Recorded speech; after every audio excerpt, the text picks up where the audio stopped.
Jordan Brand is stepping into unexpected territory with the Trunner O S, a running-inspired silhouette that blends performance roots with retro style.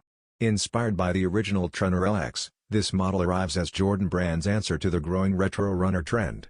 After debuting at an exclusive New York City showcase, the Trunner O S is now moving into regular releases with more wearable and dependable colorways.